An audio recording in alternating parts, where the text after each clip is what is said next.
Not everyone loves taking selfies, but we have a few tips that might be able to help you feel a little more confident with your selfie game. So first, let's talk about the height that your camera should be at. So I really like to use a ledge that's about chest height. I happen to have this really great ledge on my porch that's exactly the right angle. But one thing that I have noticed is that the front of my camera and the back of my camera have very different photo quality. So if I can see myself on the camera screen as I take the picture, it's generally going to be a lower quality. So what I do is I figure out where to stand.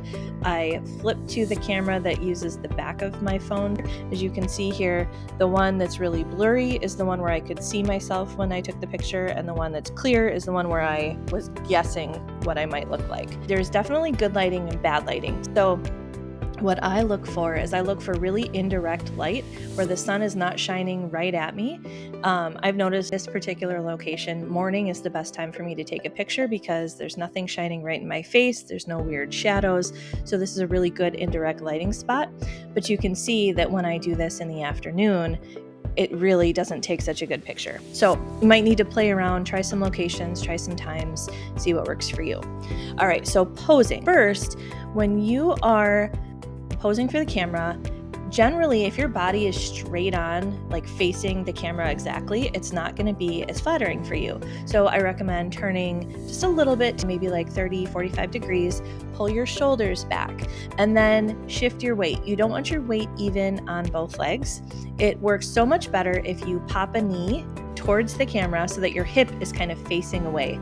And you can see it kind of makes your body almost like the shape of an S. Another thing that some people really like to do is just lean a little bit towards the camera so that your face is a little closer and your hips are a little farther away. And then think about your arms. So if your arms are straight down at your side, it's going to make your arms look a little bigger. It's going to just kind of like make your body look a little wider. What we recommend is add a little space between your arm and your body, or put your hand in your pocket. Basically, if your joints bend, you want them to be bent. So I like putting my hand in my pocket. I like leaving my thumb out. I just think that gives a little bit better look so that you can actually see your hand a little bit. Another thing is if there is indirect lighting coming from somewhere, generally you want to be facing that. So obviously you don't want bright sun in your eyes, but if you're turned away from that indirect light, your face will still be really shadowy. So I just like to angle myself for wherever the light source is. Then think about your face. So a lot of times we pull away from the camera when we see it just because we're so uncomfortable.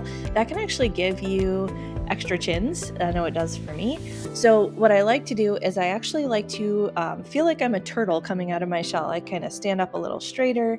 I pull my chin long. I kind of like put my forehead towards the camera a little bit. And that just kind of like slims my neck, shoulders, face a little bit.